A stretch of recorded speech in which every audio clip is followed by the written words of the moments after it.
Okay, so thanks a million for coming, folks. I'm Niall, for those of you that don't know me. This is Owen Merchant and this is Leah Caffrey. So we've come down this evening because, as some of you may have heard me say there last week on the call or the week before, we're going to make a really concerted effort over the next few months to really zone in on some particular skills, okay? So we're going to try and build resources and coach education for everything, but we're going to try and put a real targeted approach at the start. So we're going to go after striking and hurling and tackling in football. So we thought this would be a great place to start. We're absolutely blessed in the club at the moment that we've got players of the calibre of the two lads here and beyond. So before the lads' schedule start getting really ramped up and busy again, we wanted to sort of snare them before the Christmas kicked in and before they were back at inter-county duty. So the plan for this evening is really, really simple. Hopefully we've got a decent cross-section of people from across the whole club, between the girls and the boys. Most people are here for football, but hopefully a lot of the stuff we're talking about transfers over to hurling and camogie as well. We're gonna use this as step one, so we're not going to be able to address absolutely everything tonight, but what we are hoping to do is we've got a plan that we want to stick to, sort of, but we also want to try and tackle the areas that you guys are having trouble in or feel that you need an extra little bit of advice in. So where we thought we'd start for literally 5 to 10 minutes right now is, before we frame what we think the next hour or so is going to be like, we just like any opinions about what you might want to get out of tonight, or any particular things that you might be struggling in or your players are struggling in. I'm going to just throw them up on the board in illegible handwriting. Anybody? Position. Marking their area. Okay, so your own body position, is it on? Yeah. Okay. Okay. What else? Attacking the ball. Okay.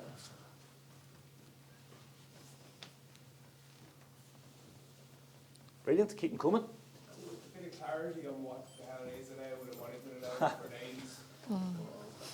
Okay. So it's funny you mentioned the girls in particular, and I think there really is I don't know if there's an uncertainty, but I was only talking to Dan in the car park earlier, and he was asking the same question about the boys. You know, at least with the girls, there's a little bit of a definition there, which we'll talk about in a sec. With the boys, it can be sometimes due to the discretion of the referee a lot more. Clarity on what's allowed, okay? Keep going. Anything else? Communication depending as individuals rather than as doubles or groups. Okay, I can actually feel that right now. So what we'll probably focus more time on today, Barry, is just in terms of the time is that we'll probably focus more on the individual, okay? So in terms of strategy and team defending, that'll definitely be something that we're going to invest a huge amount of time in, but we mightn't get a huge amount of it today because the clock will be ticking. Keep going. So technique in the tackle and Brilliant. maybe drills around that. Yeah, brilliant. So technique and drills. Super. What resource you need for different types of defending drills. Okay. That's a really interesting one. Might just put a star beside that and come back to it. Anything else? Timing of the tackle. Yeah. Super. One or two more, if there's any. Doesn't have to be. Okay, brilliant. So, there's a huge cross-section of things there. I guess what we're going to try and do is spend a few minutes in here, frame what our plan is, and hopefully tackle a lot of the things that are on this list.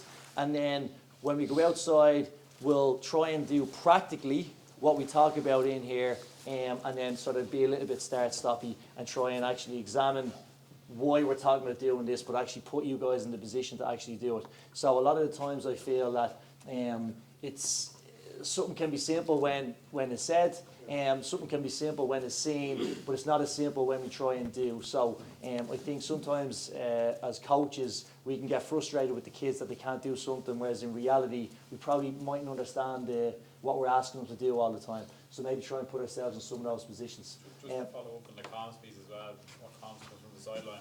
You know, when you're not just on the pitch, but communicate to the players and that kind of get that message across that you're looking for. Okay.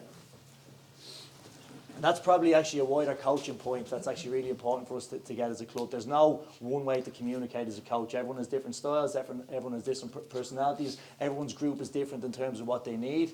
But it's funny because we were only, Brian's 2010 was only helping us out with a little exercise that we're doing, and we're trying to come up with a little bit of a support tool for coaches to try and get them to sort of review a little bit about how we communicate with the kids full stop. How directing are we, how telling are we, do we involve the kids in decisions or ask them a little bit more about what they understand of things, because sometimes even if we're giving them the right answer and we think that we're telling them the right thing, it doesn't always stick. Especially in a thing like a tackle where technically it's actually quite hard to define, and with a tackle as well, it's a bit like the block and the hook. It's not just an understanding of the technique that we need to get to the kids. There can be a fear factor that needs to be overcome as well because of that contact bit. Okay, so the kids might understand on paper and be able to tell you if you ask them what to do, but when they go and actually do it, they're not actually following through with what they actually understand themselves. Okay, so we'll talk a little bit about that and how we actually, Murch was only saying there, sometimes to coach something, we need to suspend two aspects of that particular thing.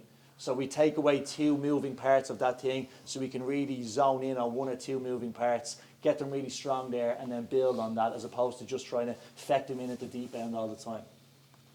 Anything else before we move on? Just related to about how to take a tackle. Okay, so from a forward point of view, as in how do you ride a tackle? Yeah. Okay. Okay, very good. So, conscious the clock is ticking here. Oh, sorry. No, it's also maybe how you follow through on the tackle. If you're beaten in the tackle, how to follow through on it. Brilliant. Okay, so you're saying you go to engage a player and you're unsuccessful, or you slip or you fall or they beat you or whatever. What's the next part of the puzzle? Yeah, just to keep it going, like not to, yeah. Okay. Delighted you actually said that, because basically we have a couple of things that we want to get to. All right, so the tackle is part of an overall sort of team defending concept. Okay, it's a crucially important thing. What are the main pillars of defending, or the main concepts of defending? 3 Ds. Delay, deny, and what's the other one? Disrupt or dispossess. Okay, or some version of that. Okay, can we stop them from getting the ball? Can we delay them if they do get the ball, or push them into an area that's not so dangerous? Can we take the ball off them? Okay, so the tackle specifically is about that dispossess part. Okay, so if our position is good and our timing is good, we might be able to attack the ball and get it before we need to make a tackle, which is fantastic. Okay, so we're going to be trying to focus on the other 2 Ds, that delay and dispossess part. Okay, which hopefully some of this comes into here. So that's the first part of what we're going to try and do. That's going to try and underpin what we do. The second thing is a general coaching point that we're really going to use tonight, and that's the hand, eyes, feet, or whatever order that you say that in. Okay, so when we're coaching, when we're showing the kids a skill, especially in something like the tackle, we're not really sure what's going wrong. Can we examine it from those 3 things? Okay, where's their head and where's their eyes? Where's their feet? Are they underneath them? And where are their hands? Okay, the answer usually inevitably lies somewhere in those 3 things. Okay, and we're going to try and coach the tackle with those 3 things in mind. What we were saying there is that, and I'm going to shut up now in a second. What we're saying is that there is a real tendency for the kids, especially if their technique isn't strong, to dive in or to lunge in or to foul. Part of that is because they don't understand the tackle as well. Part of that is their technique isn't strong, and part of it is that referees officiate it the same way. So we're going to try and go after a really key thing when we go outside here for the next hour. You mentioned how do you follow through if things don't go right. A key thing that we're going to try and get and really teach the kids fundamentally is stay in the play. What do people think that means? Don't give up is a big one. Stay, okay, so don't give up. Keep chasing. Okay, so okay, that's the key. So we absolutely want that sort of that sense of resiliency and heart and effect. There's no way I'm getting there, but I'm going to destroy myself to get there, and hopefully I will, even if it's a lost cause. That's really, really important. But even before that, what we want to do is we want to try and take a little bit of the emotion out of it, a tiny bit. Okay, don't dive in. Try and stay upright, try and stay alive, and try and force the opponent into a bad decision or a bad mistake. So that's what we're really going to try and go after over the next hour or so. I'm conscious now, I'm after taking a lot of time there. We mentioned a little bit about the technique of the tackle. So is there any questions for Murch or Leah before we go outside, just about their own technique or about their own mindset in terms of actually when they're tackling or when they're confronted with someone from a technical point of view or any point of view? Nothing? But if someone's tearing straight at you, they've had a 5-yard head start, they're coming at you dribbling, do you engage? How do you decide when to disrupt, when to dispossess, when to delay? Guys, either one. You have the voice, I the girls. So, if someone's coming running at me with the ball, so then that comes into the footwork and the body position. So not so much the actual physical tackle, the dispossession part, but it's again comes back to our feet point and our eyes point. So it's trying to use our body to direct that player to a less dangerous position. So if I am defending the goal behind me, I know unless I'm in the very centre of the pitch, there's going to be a side that's less dangerous, less vulnerable, and I'm trying to put myself in a position that I then dictate where he goes. So it's maybe not so much the actual physical tackle and the technical part of it, but it's more the setup in advance, trying to dictate where that person goes would be how I would approach a play like that. Don't know. Yeah, same for me. So trying to read them as they're coming, and then kind of you showing them the way. So like you're going to influence what way they take the ball, and then depending on like the timing of when they're going in for like a solo or a hop, then you're able to time it that you'll get your hand in. It's very difficult to do that, but. And the reason I ask is we coached 13 girls, Oh, yeah. and they're just rabbits in the headlights, Yeah. and they'll dive straight in. Yeah. Bounced around, and that's the way the scores end up. So I think what we're going to try and go after tonight is that it goes back to the point where there's 20 teaching points in the tackle, 100 teaching points. I don't know how many there is, but sometimes I think you're with the 9s, the 20, 13s that we said. So by asking the girls to do like a tackling drill or something like that, sometimes they haven't got the fundamentals to do that. It's the same with a hand pass. If I go out with the under 5s tomorrow and I ask them to do a hand passing drill, the hand passing drill will end up something like this, and that they'll do it whatever way they can to get the ball from A to B. If you're asking the girls to stop a player getting from there to there, they'll do that whatever way they can to try and attempt that. But they're trying to do those 100 things where they don't understand 3 of them. So if we can suspend that full-on contact, and the rabbit in the headlight is actually a really good analogy, I think, because if you think about it, that's completely natural that they feel like that, because there's someone running at them as fast as they possibly can, and some of the girls will have that natural, or the boys will have that natural, I don't really know what I'm doing, but I'm throwing myself in, and some of the girls will have, this is actually quite scary, so I'm a bit pensive, even if I do understand what the coach is telling me to do, or think that I do. I think there's another one just about how you get them ready for the game beforehand. Like we find they're very slow to start. We don't know what it is a lot of times, and I don't know whether you get the blood going and maybe do a few tackling drills that might get that contact in early, that they're not afraid walking onto the pitch then against the other teams and that kind of stuff. So I don't know if there's anything you do that maybe could be incorporated to a warm up that gets that physicality going. I'd say physical, getting physical contact in the warm up is important to brace yourself for what you're going to get in the match. So definitely doing that in the warm up would help. I know from our experience, anyways. Well, my experience would be that would definitely help, because you get you up to the speed of the game, and then when you go in, it's not like a first hit and you're like, oh, I'm down now. You're able to keep going after it. Is that what the coach is doing with you, or is that player on player? We do a drill, a small square, and then just kind of do possessions, but it would be physical to try and get you up to it, yeah. So, but it is important though, guys, and we're talking about standardising the warm-up in the club at CC2 from 13 up to try and build that that intensity, both from a physical preparation point of view, but also then from a game sense point of view in terms of I'm braced, I'm ready, I've got 200 ball contacts or whatever. What actually Murch is going to do, one of the first thing we do outside, is actually something that is probably with that in mind a little bit, but a little bit of a step back. So it's a little bit more around mindset of technique for the tackle. So just, again, controlling it a little bit and being able to progress it a little bit, But what the 9s would do isn't necessarily what the 15s would do. Even if, but the point is that it can be level 1 of a 3-level thing, and you're pitching level 1 at the 9, and it's not because they're 9s. You might pitch level 1 at the 9s, and they get there really quick, and by the time they're 10s, they're at level 3. Where Leah's with the 11s, and we haven't done that with them for the last 2 years, so they're only at level 1 or 2. So it's not necessarily just an age thing. It's a development thing as well, based on what sort of fundamentals we've given them before that.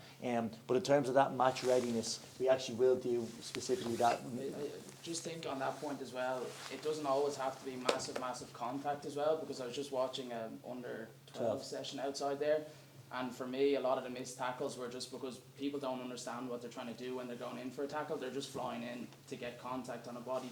So what we would do with Dublin as well, even though the lads have been playing football for years and years and some of the best defenders around, is strip it right back to just the ball, and what's the goal is to dispossess the ball. So we would do drills where the goal isn't so much to get contact on, to get those big hits, it's actually you're only allowed tackle. So it's some of the drills that we might do outside, but you're only allowed to touch the ball, so that you're taking away that point of, I have to fly in, get the big hit, and that's where you probably lose the man. So it's stripping it back to the contact just on the ball as well, not just on the player or the opposition player. And it is a good point, because Leah's 100% right in what she's saying. And a warm-up is a funny thing, because Hannah might want that slow burner of a warm-up and not want to gas herself out, where Leah needs that 40 minutes of absolutely, I'm ready to go to war here. So people are different. But what we're also anticipating, that when the Dubs are going at those match things, that they have been drilled about that technique.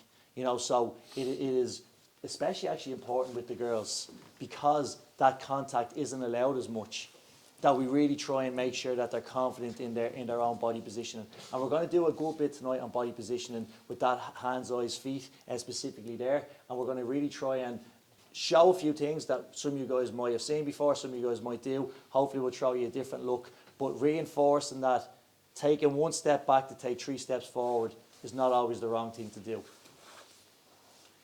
Anything else before we go? So the opposite of the scenario forward there, where there's 2 players running directly at each other. What I've seen a lot with the girls is when they're both facing the same direction, kind of like a seatbelt, they call it in rugby, they run over like that as well. So try get a drill or something like that. That's obviously illegal, but try and get a bit more awareness or a drill around that. Okay, so trying to correct your actual body position. So, and again, for me, there's a few elements to that. Is we need to be able to move well enough so that if the 2 of you guys are there, you've got the ball, you're scrambling a little bit now. Yeah. The panic mode for most people sets in where I'm behind, I'm still 50 yards from the goal, and by the way, if you're 9, you want to be a really good footballer to make it to 50 yards sprinting, right? So most people on meter 1 go for this. Whereas if we can cue, and guys, it'd be interesting here, but if we can cue that, stay alive, like if I fell, I'm dead. And by the way, sometimes it's the right thing to fail. Let's not get too Sean Cavanagh tonight, right? But Teach them the basics right first. exactly. So the basics there is that okay, we can maybe have a few dark arts where we can try and get ourselves back here without going full blooded. But I don't need to commit. I need to recognise that I'm 50 yards from the goal here. I don't need to get here in the next 2 meters. I need to get there in the next 10 metres. So if it's maybe a tiny little nudge or using their momentum a little bit and trying to get your body that way. But then here's the tricky part. And we talk about leg development all the time, okay? If I can't get myself in so if I can get to here, I still ideally then need to get to here or need to get to here. So if I can't at full pace move my body and control my body to sort of to do a tackle, like we're going to be doing some stuff that's quite controlled. But in reality, when we're at that point, we need to have, again, it goes back to the fundamentals. It's not the fundamentals of the tackle, it's the fundamentals of being able to go and shift your body position this way and try and take it. Or if it's the boys, more so than the girls, it's I need to get here, so then the time comes back in, I need to get here, and I've got enough room then to get my near hand tackle, which is a different technique to the front on tackle, obviously. Like I presume most of the kids are being taught the near hand tackle, which is really, really important, and there's loads of elements to that too. Leah, for the girls, if you're in that position and that, for those that are unaware, what's the rule with the girls in terms of dispossessing? It has to be near hand. Okay, but in terms of when the attacker has the ball, when are we allowed to take it? Or, Yeah, only if they're hopping or soloing. Okay. So like any physical contact there's no point in even trying to put your hand over, and it's like tempting to do, but like I suppose the patience to just hold on until that player has to solo or bounce, especially if there's pressure when there's somebody chasing them as well. Usually they will, like they're under pressure, so the solo or whatever might go astray or whatever, but usually being patient enough to just wait and then try and get your hand in to dispossess when they're soloing. So they have to have released the ball before you're allowed to complete Yeah, Yeah, basically represented the you're ball not allowed. effectively, yeah. Yeah. It's particularly relevant. I mean, glad you picked up in ladies football, especially when they're close to the goal. Both players have their back to the goal, that chap has the ball. And it's what you do, is how close you get, depends on the referee. Yeah. Some referees will blow up on everything, and others will just free for all. It's the same as well. Move to make. Yeah. We never know as well what way they're going to play. Like it's very inconsistent or whatever, but like with that as well, you kind of just have to play whatever he's going. But Then a your lot of hand, ranges. we're like obviously we're teaching in 2012 girls, Yeah. and you are teaching that drill and that, but instinctively when they're on the pitch, it's the hand going over in front. It's like whichever's more comfortable. Yeah. And I think a lot of this comes down to actually being able to read the game. Yeah. And at 9 and 10, it's really hard, but I think it's just reinforcing that message all the time. Read the game, look up.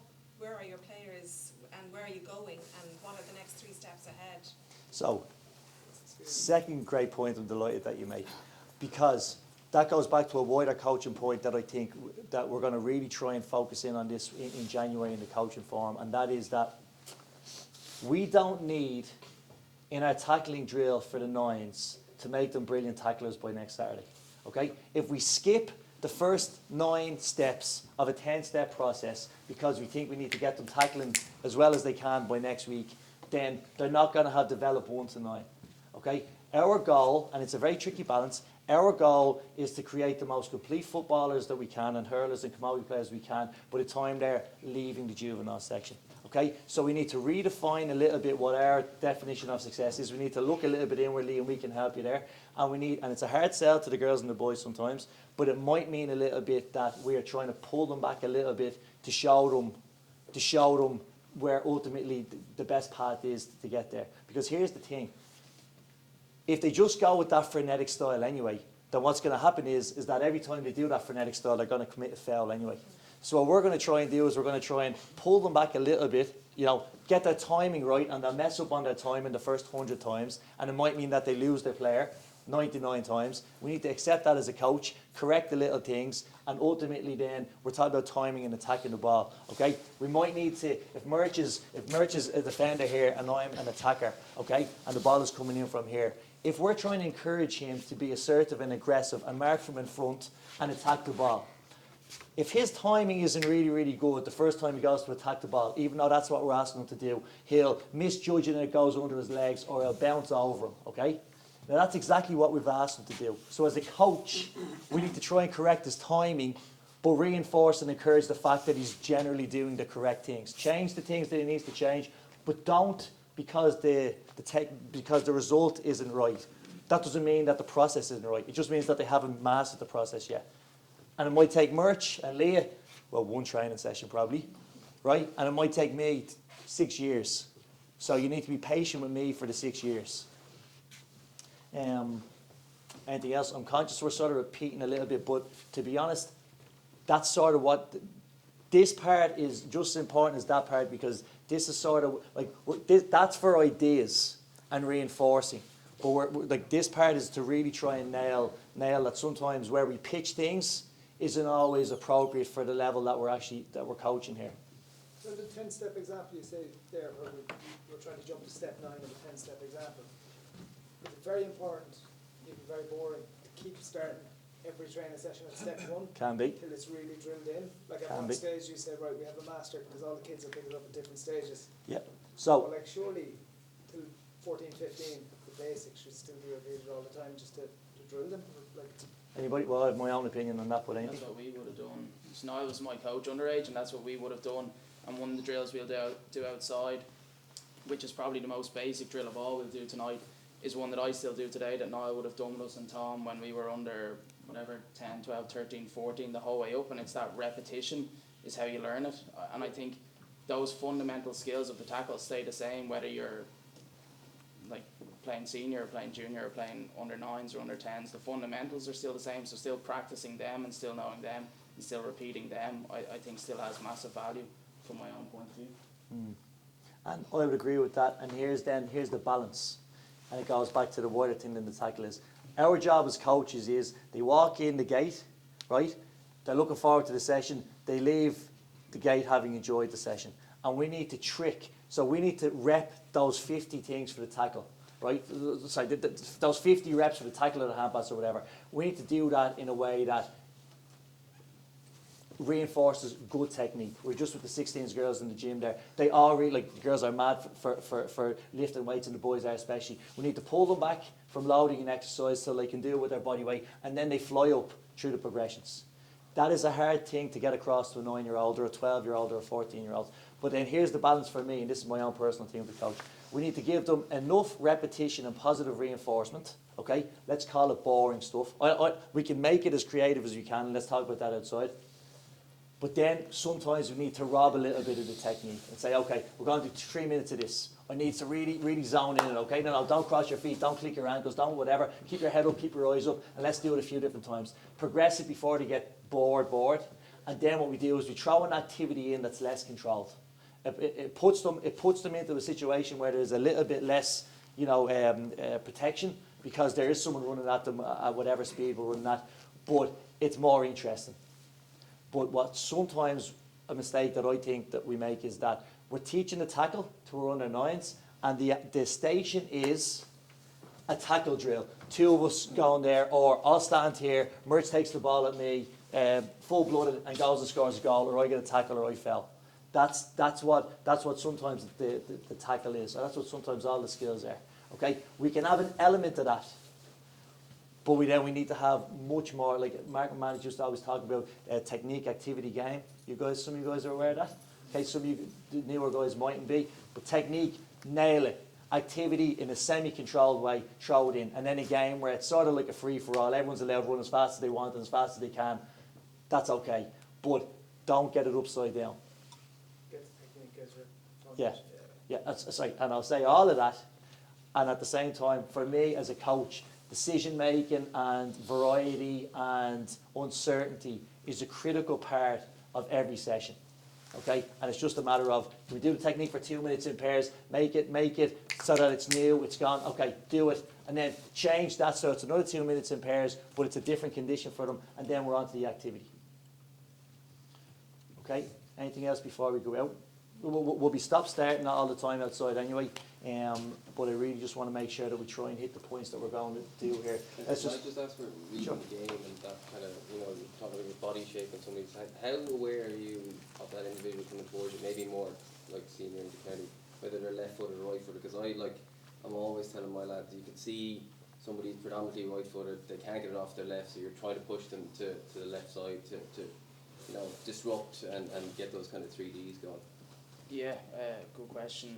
I suppose at inter-county level, like I'm going to know where the foot the person is, where they like to run, all that sort of stuff, so probably not quite as relevant, but like say for club games or underage games, you're trying to make those decisions in the moment, so without Niall or without Tom or someone coming up and telling me what the foot is, I was left to my own devices to figure out what tendencies that player has that they like to have, and then just to be smart enough to know, right, well, if the sideline is here, maybe I just back off and keep the goal behind me and keep the sideline out there. So it's not the be-all and end-all knowing the foot or the tendencies of the player, I don't think. There's still a lot you can do in the tackle to still protect the goal without knowing what's in front of you. Yeah, more game state than actual... Yeah. Okay, let's just jump back through this really quickly. Positioning is going to be something we spend a lot of time on outside footwork, attacking the ball. Mightn't spend as much time on it now. Clarity, hopefully, we're talking about a little bit right now. Comms and team technique stuff we mightn't do. Technique is going to reinforce everything. Karen, you mentioned resource, okay? So, again, something for resource, and I think it's particularly valid with the tackle, is that, okay, for a punt pass or for a strike and hurling or whatever, we're a little bit limited in our field of what we can explore. With our resource for tackling, for me, there's basketball, there's American football, there's soccer. Like, there's almost an infinite amount of sports that we can dip into because there's so many things that cross over. Defending is an art where you need to try and stay in front of a player for a lot of the time, you know. So those footwork things are really, really important. There literally is an infinite number of them out there. We might talk a little bit about them tonight. Timing, we're going to do a good bit on a little bit.